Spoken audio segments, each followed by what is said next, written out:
Hi, this is Zach here with the Bulletin Board Heroes here at Zach's Traders Cafe for Monday, the 8th of September. Starting off with the FTSE 100, which is within that rising trend channel there from back in June.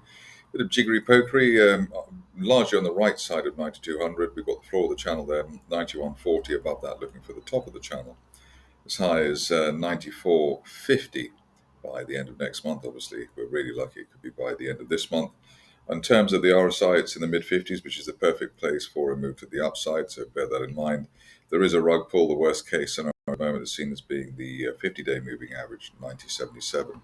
Although, given the setup and given the way that the market hasn't been below the 50-day line since the beginning of May, one is still looking to the upside here.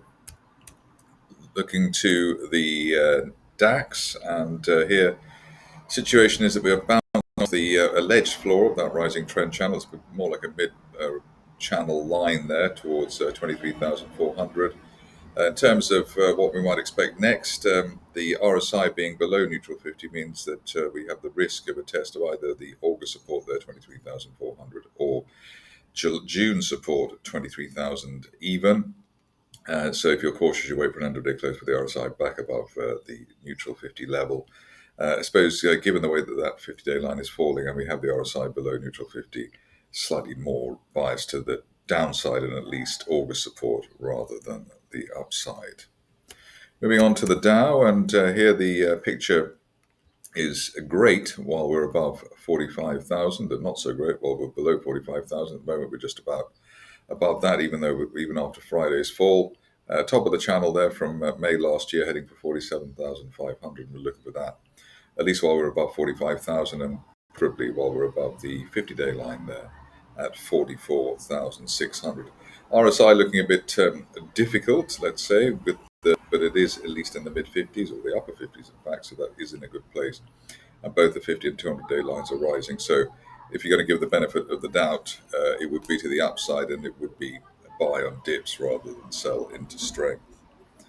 Moving on to the cryptos, and here you can see that we've got Bitcoin still at the floor of that rising trend channel from the end of February, beginning of March, still with the RSI below neutral 50, so that means we're still consolidating and have the risk of a move down to July support at 105, worst case, the 200-day line just below 102.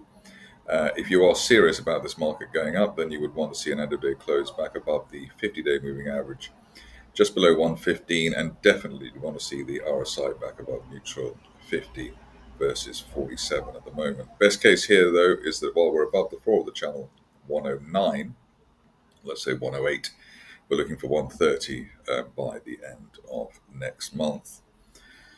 Next on the list is Ethereum, where the hopes are that we can get up to 5,500 in short order.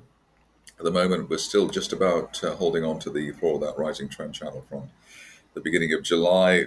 Exactly where it is slightly sort of a mute point, but certainly while we're above the 50-day line there, 4150, looking for the top of the channel there as high as 5,500 by the end of next month. Simple momentum trigger here would be either an end-of-day close for the RSI back above neutral 50 or an end-of-day close above recent intraday resistance at 4,500. That's been quite a block, as you can see, since the end of last month.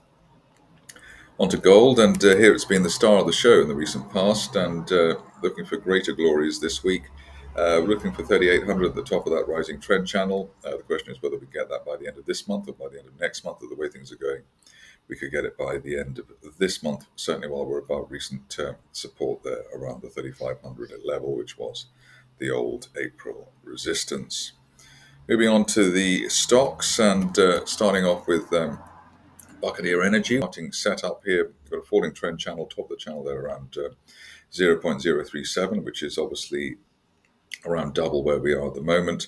Looking for that by perhaps as soon as the end of this month, while we remain on the right side of the 50-day line, now rising there at 0.017. So looking for that over the near term on the basis of the unfilled gap to the upside we've had today, and that trend line waiting to be hit, hopefully, over the recent the near term.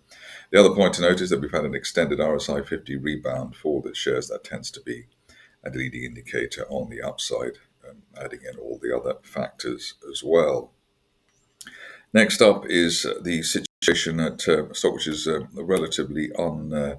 Calnex, here you can see that we've gapped through the 200-day line there at 55 pence. Above that, looking for the top of that rising trend channel, as high as 80 pence by the end of next month. Quite confident given the breakthrough recent resistance and the RSI rebound above neutral 50. Let's see if Calnex can deliver the goods. Some warrants issued in terms of Fulcrum metals, and that's just pushing the shares through the 50-day line. Got the shares hopefully hitting the 6 pence zone and the 200-day line by the end of this month, while they're above that 50-day moving average. You can see also that we are close to filling that gap down that we had at 4.3 pence. End of day close above that, and hopefully 6 pence will be a done deal. Speaking of done deals, with Hemogenyx, another bit of news today, and also breaking our target there towards £9.30 for the second time, which leaves us trying to work out where the shares will head next. Not really much on the chart there between, let's say, 9.50 and support on the way down around £12. So let's see if the shares are strong enough to do that. So about literally looks as though they're on the way as we speak. But £12, the old support there from back in February last year, a potential target there for the shares, and I'll add that in for next time. See where we are on that particular situation.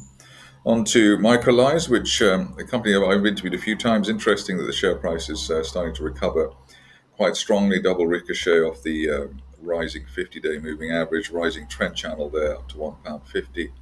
And we're looking for that while we're above the 50-day moving average at £1.27. Best case here is that we got a target up to £2 by the end of the year, or even sooner, which is the upper parallel of that rising trend channel base from the beginning of this year. Next up, a stock with perhaps the least sexy name on the stock market, known Broadbent. Here we've got the shares rapidly approaching £2.70 after a little gap up higher today, and news from the company. What's attractive here are the unfilled gaps to the upside on each rally, in the way that we've got that step progression, which is something you see only in the strongest of situations. It implies that there are no sellers or very few sellers around. Hence, a target there is £4.50 by the end of this year, with or without a preferred name change to something a little sexier. Moving on to Orosur, and here we've distanced ourselves from the previous target there at 19 pence. We're looking for 29 pence by the end of this month, and hopefully the way things are going, might even get there a bit sooner while we're above 19 pence. Big sigh of relief with Pantheon today, with actually a positive and constructive RNS. No sort of dry wells or anything else. Some good news. Initial target here, 34 pence. Above that, looking for up to 46 pence by the end of next month, barring any clangers on the RNS front. But we've also had an RSI 50 plus rebound, which goes with the RSI 50 rebound that we had last month, rising 50-day and 200-day moving averages. So it looks as though recovery is on its way, and one would be probably disappointed if 45 pence wasn't hit, whatever happens there over the near term. On to RC Fomax, which apparently is a defense company. Here you can see that we're inching our way towards the initial target here at 22 pence, which is the top of that falling trend channel. Best case scenario target here by the end of next month would be up to 32 pence and the 200-day moving average. We're looking for that while we remain above, or at least remain on the right side of 15 pence, which was recent neckline resistance. On to Rockfire, where I came up with a crackpot target of 0.22 a few weeks back when the shares were nearer to 0.1. We've also got a golden cross today. We've hit our target there at 0.22 and now are looking for the next level up, which is the old December spike level, as high as 0.28, and we're looking for that by the end of this month, while we remain on the right side at 0.2 pence.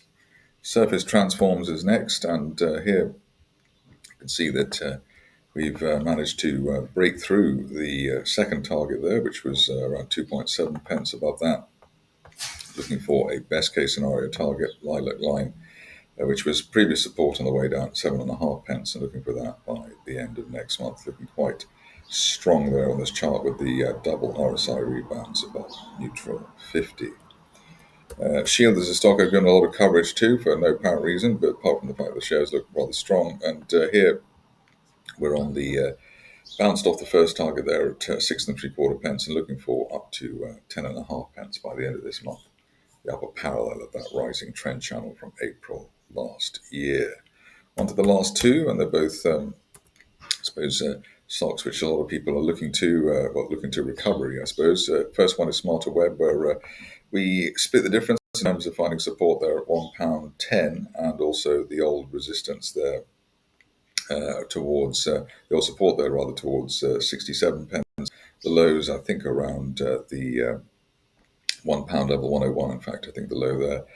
We've broken a line of resistance, which is great. The July line there around 114 above that. Looking for, I suppose, support on the way down towards £1.60 is the best case scenario target at the moment. But the main highlight there is we've actually broken a trend line and followed through. The only negative at the moment is that we still have the RSI below neutral 50 at 41. So probably we would hope that 160 is hit in time for the shares to get back up to neutral 50. Finishing off with another stock which looks like it's coming back to life after a long, after a big retracement. It is Vault Ventures. Here you can see that we pushed above the 50-day line. We gapped through it, in fact. Great day on Friday. And looking for the shares to hit a minimum of the 200-day moving average there at 2.05 by the end of this week. Ideally, we now stay above the 50-day line there at 1.75 pence for an extended run, and then go to 2/3p over the next few weeks. That's it from me today. More updates tomorrow.